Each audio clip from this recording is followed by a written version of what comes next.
Ini adalah channel Malspace, menghadirkan alur cerita yang sangat the best, bisa menghibur dan menghilangkan stres. Yang belum subscribe ya subscribe dulu guys.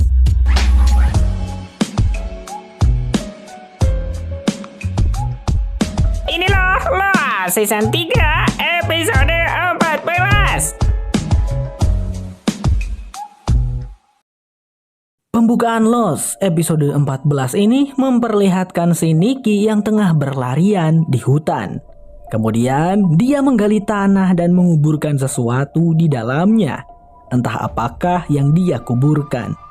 Sementara itu di pantai, James dan Hurley sedang battle tenis meja. Dan siapa sangka Hurley sangat-sangat berbakat. Sampai-sampai si James kalah telak, tidak bisa berkutik dia. Lalu tiba-tiba dari semak-semak muncullah Nikki yang kondisinya tampak sangat tidak baik. Gadis itu terjatuh di pasir lalu mengatakan sesuatu yang kurang jelas. James terlebih dahulu memeriksa sedang dikejar siapakah Nikki ini. Ada apa gerangan gitu. Namun saat itu juga Nikki terlihat menghembuskan napas terakhirnya dan meninggoy. James dan Hurley tentu saja benar-benar rewas. Kok bisa? Beberapa saat kemudian mereka memanggil Jinsu, Sunhwa, dan Charlie untuk ikut menginvestigasi dan mencari tahu apa penyebab kematian Nikki ini. Setelah diperiksa, tidak ada tanda luka-luka sedikit pun. Apakah ini akibat keracunan makanan? Mereka juga belum bisa menyimpulkan seperti itu. Namun di situ Charlie melihat ada tanah di kuku-kuku jarinya Nikki. Apakah Nikki habis menggali sesuatu? Pikir mereka. Sebelum Nikki meninggoy, gadis itu sempat mengucapkan sesuatu tadi. James dan Hurley kurang tahu apa karena nggak jelas ngomongnya. James berpikir mungkin Nikki mengatakan plywood yang artinya kayu lapis. Under her fingernails, she's got gunk. Actually, I think she said power lines. Where'd you find her? Face planted, said something like plywood. Hurley menyanggah. Tidak, itu lebih terdengar seperti power lines yang artinya aliran listrik. And sorry, no. She's got gunk. Actually, I think she said power lines. Tapi apa maksudnya aliran listrik? Hurley kembali angkat bicara. Guys, tidak, bukan plywood ataupun power lines. Nikki pasti bilang Paulo lies, yang artinya Paulo berbohong. Paulo lies.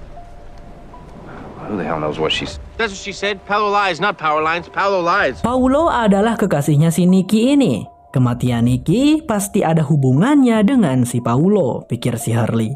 Ya sudah, mari kita cari itu si Paulo, jawab semuanya. Singkat cerita, James, Hurley, dan Jinsu akhirnya menemukan keberadaan Paulo di hutan. Tetapi kondisinya Paulo tak jauh berbeda dengan Nikki. Dia tampak sudah tidak bernyawa dan lagi-lagi tidak ada bekas luka apapun. Jadi apa sebenarnya penyebab sepasang kekasih ini meninggal berbarengan? James menduga besar ini kemungkinan karena keracunan makanan. Sedangkan Jinsu lebih percaya kalau ini adalah ulahnya monster Pulau Misteri. Tidak ingin menerka-nerka, ketiganya lantas membawa mayatnya Paulo ke pantai dan dibaringkan di dekat jasadnya Nikki. Mereka belum berniat menguburkan jasad keduanya karena penyebab kematian Paulo dan Nikki masih misterius. James di situ punya ide. Ia menyarankan agar mereka mencari tahu dengan cara menyelidiki barang-barang milik si dua sejoli ini. James bersama Hurley lalu mendatangi tenda tempat Paulo dan Nikki tinggal. James terlihat mulai gerasak-gerusuk mencari apapun yang bisa menjadi petunjuk. Di saat itu Charlie menghampiri mereka seraya berkata bahwa Sunhwa sudah memeriksa makanan. Paulo dan Nikki memakan makanan yang sama dengan orang-orang di perkemahan. Jadi keduanya tidak mungkin mati karena keracunan makanan. Aduh, buntu banget ya, Hurley mengeluh. Hurley lalu di situ salpok dengan toples-toples berisi serangga-serangga. Apakah dua sejoli itu mengumpulkannya? Creepy. They collected bugs. These were artists. Did you just say expose? Kinds of different creepy crawlies before he... Charlie yang tahu toples-toples itu milik Mang Arso pun bilang kalau sebelumnya serangga-serangga itu punyanya Mang Arso. Si pria ilmuwan abal-abal yang meledak karena dinamit. Masih ingat kan guys? Sepertinya Paulo dan Nikki berteman dengan Mang Arso dulunya. Kemudian James menemukan sesuatu. Sebuah buku naskah berjudul Expose. Wah, itu mah film series favorit aku pisan, ungkap Hurley sambil mengambil naskah tersebut. Hurley terlihat terkejut sekaligus kagum, ternyata Nikki merupakan salah satu aktris yang bermain di serial Expose kesukaannya. Tapi munculnya di season 4, jadi Hurley belum nonton. Hade, adakah sesuatu yang berguna yang bisa kita jadikan petunjuk, keluh James.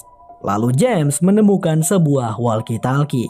James, Hurley, dan Charlie lalu berkumpul di pemakaman membahas hal itu dengan Sunhwa juga Jinsu. James familiar sekali dengan walkie-talkie yang ia temukan di tenda Paulo dan Nikki. Karena para The Others juga menggunakan walkie-talkie yang sama persis. Apakah Paulo dan Nikki bekerja untuk The Others? Pikir James. Tapi lantas mengapa The Others membunuh Paulo dan Nikki? Hurley kemudian bicara. Aku rasa tidak mungkin kalau The Others, karena The Others itu tinggal di tempat yang sangat tersembunyi, ujarnya. Hurley merasa bahwa The Others tidak akan melakukan apapun pada mereka. Lalu Sunhwa ikut buka suara. Itu bisa saja terjadi karena aku pernah diculik oleh The Others dan mungkin aku sudah mati kalau tidak berhasil melarikan diri, ungkap Sunhwa. Terlihat raut wajah James dan Charlie langsung tidak enak saat Sunhwa membahas hal itu. Lalu di situ James pun mengeluarkan pistolnya yang ia dapatkan dari para The Others ketika diculik. James berkata akan mencoba untuk memeriksa perimeter perkemahan mereka. Pria itu pun beranjak pergi. Setelah itu terlihat Hurley pergi untuk menemui Desmond. Karena Desmond punya kekuatan yang bisa meramal masa depan, Hurley pun bertanya apakah Desmond tahu sesuatu tentang penyebab kematiannya Paulo dan Nikki. Nggak gitu juga caranya Hurley. Tapi tadi pagi aku sempat melihat Nikki berteriak kepada James tepat sebelum Nikki meninggoy. Entah karena apa, mungkin James tahu sesuatu, ucapnya Desmond. Hurley pun segera membicarakan hal tersebut dengan Sunhwa dan Charlie. Apakah mungkin kalau James yang telah membunuh Paulo dan Nikki? Sunhwa langsung membantah, itu tidak mungkin guys. Aku yakin ini ulah para The Others, tidak mungkin James, ungkap Sunhwa. Mendengar itu Hurley pun beranjak pergi. Aku akan panggil Desmond ya, biar Desmond yang bilang ke kalian kalau tadi pagi Desmond lihat James dan Nikki bertengkar. Setelah Hurley pergi, Charlie berbicara dengan Sunhwa dan menceritakan sejujurnya tentang perbuatannya tempo lalu yang berusaha melakukan penculikan pada Sunhwa dan membuat itu seolah-olah dilakukan oleh The Others. Ia melakukan itu atas ide dari James karena Charlie waktu itu sangat ingin membalas Mr. Locke. Charlie meminta maaf kepada Sunhwa. Sunhwa tampak tidak percaya mendengarnya. Ia pun pergi tanpa mengatakan apapun kepada Charlie. Mari kita flashback untuk mencari tahu apa yang sebenarnya terjadi. Semuanya dimulai dari adegan syuting sebuah film series berjudul Expose untuk sebuah episode di season 4. Nikki memerankan suatu tokoh protagonis badass namun sayangnya berakhir mati tertembak oleh villain utama. Padahal baru muncul di season 4 sudah mati aja. Setelah syuting selesai bisa kita ketahui bahwa Nikki ternyata berkencan dengan sang bapak sutradara film series Expose ini. Namanya adalah Pak Howie. Di suatu hari Pak Howie mengajak Nikki untuk makan berdua di kediaman rahasianya. Tidak ada siapa-siapa di tempat itu selain kokinya Pak Howie yang bernama Paulo. Nikki sangat menyukai masakan si koki itu dan Pak Howie bercerita kalau Paulo ini adalah koki barunya. Di momen romantis itu, Pak Howie memberikan sebuah perhiasan mewah kepada Nikki. Dan Nikki benar-benar speechless dibuatnya. Baik sekali om-om satu ini begitu. Tapi tiba-tiba saja Pak Howie tidak bisa berbicara dan meninggal di tempat. Nikki terlihat panik, ia langsung memanggil Paulo. Paulo pun datang dari dapur dan segera mengecek denyut nadi Pak Howie. Dia sudah meninggal, ungkap Paulo. Rupa-rupanya Pak Howie meninggoy karena diracuni oleh Paulo dan Nikki. Mereka berdua adalah dua sejoli yang pekerjaannya menipu om-om hidung belang kaya raya. Mereka berdua akan membuat ini terlihat seperti Pak Howie meninggal karena serangan jantung. Setelah itu segeralah Nikki mengambil kunci berangkas Pak Howie di lehernya. Ia dan Paulo membuka sebuah berangkas yang di dalamnya terdapat boneka Matryoshka. Nikki membuka boneka tersebut karena di dalamnya terdapat sesuatu yang sangat-sangat berharga. Apakah itu? Let's not poison ourselves. Razzle. Frickin' dazzle. Di hari lainnya, Paulo dan Nikki tampak sangat senang ketika membaca koran. Mereka melihat berita kematian Pak Howie yang dikabarkan meninggal karena gagal jantung. Rencana mereka berhasil. Ternyata saat ini keduanya sedang berada di bandara berniat untuk kembali ke Los Angeles. Nikki di situ agak heran kok si Paulo gak ngerokok tumben. Rupanya Paulo sudah beralih ke permen karet nikotin. Ia pun menyimpannya ke dalam tasnya. Scene berganti, pesawat yang dinaiki Paulo dan Nikki terjatuh dan terdampar di Pulau Misteri. Di momen semua orang panik di puing-puing pesawat, Nikki terlihat kepanikan kelimpungan berusaha mencari Paulo. Dan setelah ketemu Paulonya, Nikki langsung menanyakan, "Paulo, di mana tasnya? Tas berisi boneka Matryoshka milik kita."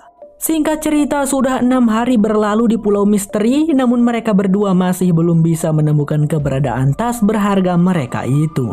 Nikki benar-benar sangat risau. Aduh, gimana ini? Kalau tim penyelamat datang di saat kita belum menemukan tas kita, bagaimana Paulo? Tidak, rengek Nikki. Ethan yang melihat mereka berdua mencari-cari sesuatu, mencoba untuk membantu. Ia mengatakan tentang pesawat mereka yang terbelah menjadi 2 saat di udara yang membuat kemungkinan tas milik Paulo dan Nikki bisa saja terlempar ke dalam hutan. Di hari lainnya, Nikki memutuskan untuk menemui seseorang yang katanya dia mengaku seorang ilmuwan abal-abal. Dia adalah Mang Arso. Mang Arso tampak sedang merawat serangga-serangga temuannya di pulau ini. Di situ Nikki berbasa-basi dengan sedikit tanya-tanya. Mang Arso pun menunjukkan salah satu serangga yang sangat berbahaya yang dia punya. Mang Arso menyebutnya laba-laba Medusa. Laba-laba yang satu ini unik karena jika mati akan mengeluarkan suatu hormon yang akan membuat para laba-laba Medusa lainnya berdatangan. Namun Nikki tidak ingin membicarakan tentang serangga. Di situ ia merayu Mang Arso untuk menggambarkannya sebuah peta. Karena Nikki tahu Mang Arso pasti sudah menjelajah sebagian kecil wilayah hutan di dekat pantai. Mang Arso tentu dengan senang hati akan membuatkannya untuk Nikki. Karena Mang Arso telah kelepek-kelepek oleh rayuannya Mbak Nikki. Di scene selanjutnya terlihat Paulo dan Nikki berusaha menjelajah wilayah hutan dengan berbekal peta dari Mang Arso. Siapa sangka sebelum Boone dan Mr. Locke, ternyata Paulo dan Nikki dululah yang pertama kali menemukan pesawat di tebing. Tak jauh dari sana mereka berdua juga berhasil menemukan lubang palka Bunker Pearl. Tapi keduanya terlalu takut untuk menuruni lubang gelap yang mengerikan itu. Dan pencarian mereka lagi-lagi sia-sia. Singkat cerita, di hari lainnya, Paulo dan Nikki melihat Shannon bersama Mang Arso berdebat hebat dengan Cat. Karena Shannon dan Mang Arso tidak terima Jack memegang kendali koper berisi persenjataan api di tangannya sendiri. Paulo dan Nikki yang mendengar itu lantas bertanya di manakah koper berisi senjata tersebut ditemukan. Karena mereka berdua juga sedang mencari sesuatu. Tanpa berlama-lama, keduanya segera menuju ke kolam yang diceritakan oleh Cat.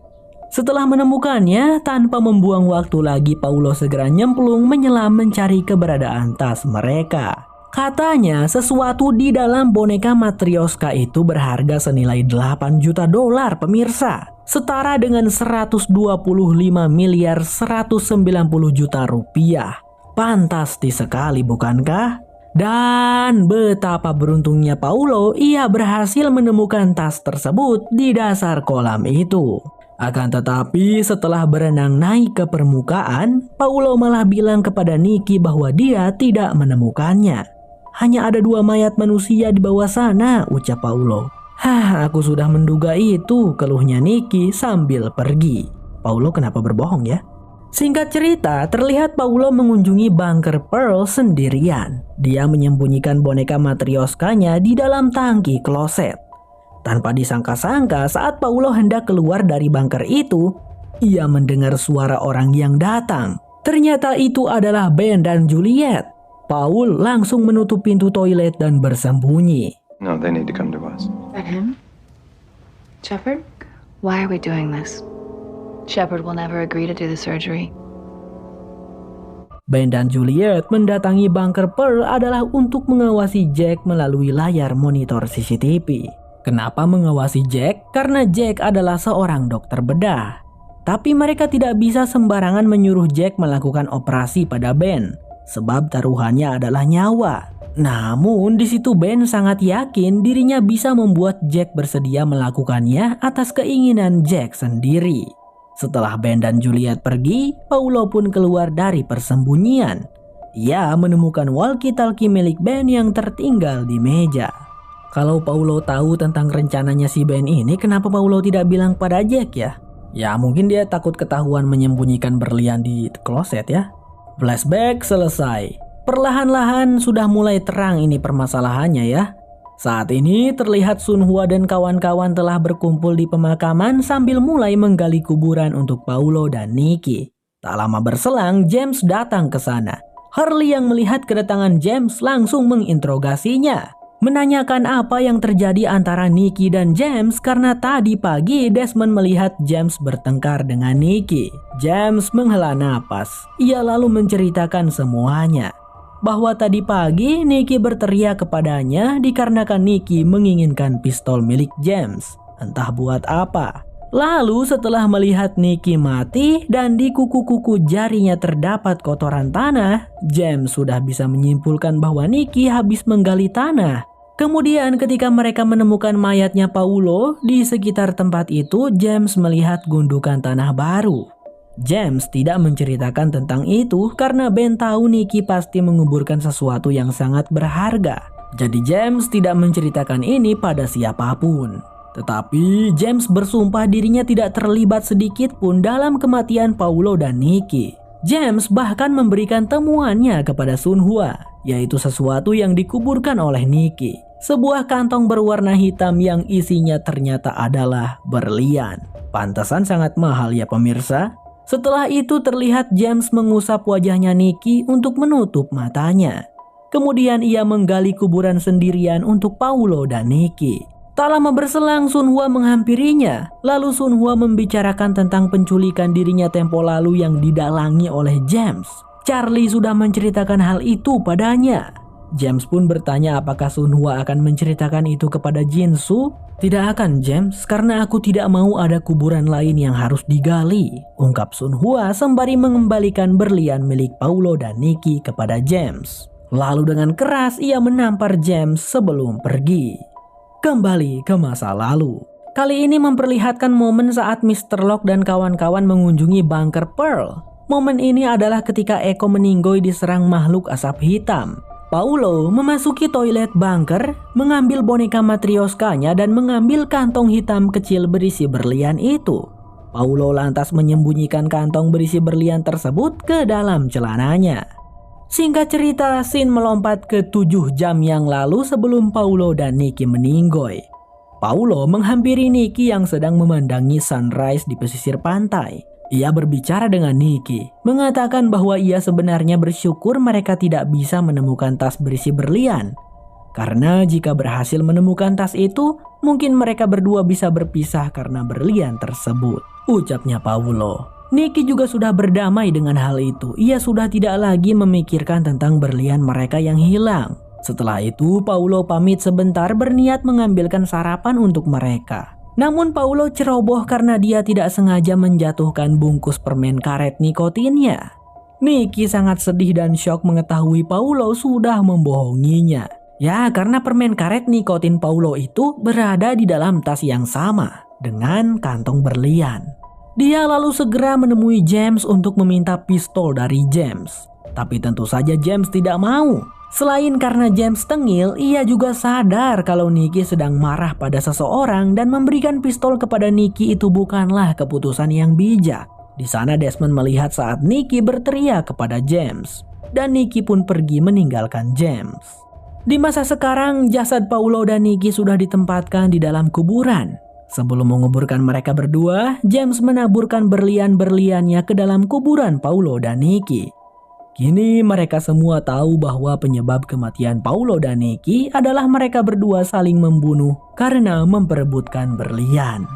Kemudian setelah itu James bersama orang-orang lainnya bergiliran menimbunkan tanah pasir ke dalam kuburannya Paulo dan Nikki.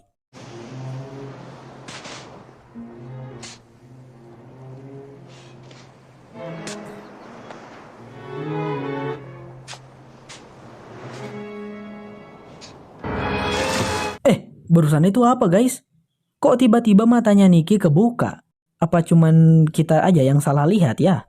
Dan kegiatan penguburan itu terlaksana dengan lancar. James dan Hurley adalah orang terakhir yang meninggalkan pemakaman. Rest in peace, Paulo dan Nikki. Sebaiknya kalian nonton sampai sini saja guys. Close videonya sekarang juga kalau ingin happy ending. Tapi kalau ingin melihat membagongkan ending, mari kita lanjut dan selidiki sebenarnya apa yang terjadi kepada Paulo dan Nikki. Setelah menemui James, Nikki mengajak Paulo ke hutan karena ia ingin menunjukkan sesuatu kepada Paulo. Paulo mengikut saja tanpa curiga akan apapun. Lalu tiba-tiba Nikki berhenti ketika mereka sampai di suatu tempat. Ia berkata, "Paulo, aku sudah menemukan berliannya," ucap Nikki. Sontak Paulo terkejut. "Hah? Di mana berliannya Nikki?" tanya Paulo. "Berliannya ada padamu kan?" jawab Nikki yang langsung meminta Paulo untuk menyerahkannya. Ia pun mengeluarkan bungkus permen karet nikotin milik Paulo. "Ini buktinya," cek Nikki teh. Di situ Paulo mencoba menjelaskan bahwa ia tidak bermaksud membohongi Nikki. Tapi Nikki tidak mau mendengar penjelasan apapun. Ia mengeluarkan sebuah toples yang di dalamnya terdapat laba-laba Medusa. Lalu melemparkannya kepada Paulo sampai laba-laba itu menggigit lehernya Paulo. Paulo langsung menepuk laba-labanya sampai mati. "Apa-apaan yang kau lakukan ini Nikki?" protes Paulo. Nikki tidak menjawab, ia hanya berkata, "Paulo, apa kau tahu mengapa laba-laba ini disebut laba-laba Medusa?" Mang Arso berkata padaku, alasan laba-laba ini disebut Medusa karena laba-laba ini jika menggigit bisa membuat orang lumpuh seketika. Tapi tenang, itu tidak akan membunuhmu, kau hanya akan lumpuh selama 8 jam. Dan aku bisa melakukan hal buruk apapun kepadamu dalam 8 jam ke depan, ucapnya Nikki dengan puas. Denyut jantungmu akan melemah, bahkan dokter pun akan kesulitan untuk memastikan apakah jantungmu berdenyut atau tidak, tambahnya Nikki. Paulo menangis dan meminta maaf. Dengan terbata-bata ia mengatakan bahwa alasan dirinya berbohong tentang berlian adalah karena Paulo tidak ingin mereka berdua berpisah. Paulo tidak ingin kehilangan Nikki. Paulo takut jika Nikki menemukan berlian tersebut maka Nikki tidak akan membutuhkannya lagi. Itulah alasan Paulo berbohong. Mendengar itu Nikki cukup terkejut karena ternyata Paulo bukanlah serakah melainkan hanya tidak ingin ditinggalin oleh Nikki. Di situ Paulo melihat beberapa laba-laba Medusa yang berdatangan. Ia mau memperingati Nikki tapi Paulo sudah tidak bisa bersuara. Sehingga Nikki pun tidak sadar ada satu ekor laba-laba Medusa yang merayap ke kakinya lalu menggigit kaki Nikki. Nikki benar-benar panik. Ia berlari menjauh dari sana lalu menggali tanah untuk menguburkan berliannya. Gadis itu bergegas kembali ke pantai untuk mendapatkan pertolongan. Sesampainya di pantai ia bertemu dengan James dan Hurley. Tapi sayang sekali Nikki hanya bisa mengatakan 2 patah kata kepada mereka, yaitu "I am paralyzed", yang berarti aku lumpuh.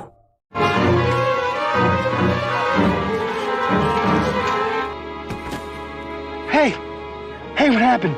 The hell did she say? Paralyzed. Bukan plywood, bukan power lines ataupun Paulo lies, tapi I am paralyzed. Jadi itu artinya Paulo dan Nikki tidak meninggoy, melainkan lumpuh teman-teman. Tapi sekarang mereka berdua sudah benar-benar meninggoy karena dikubur hidup-hidup. Tamat ending yang sangat membagongkan. Nah, menyesal gak kalian nonton sampai habis?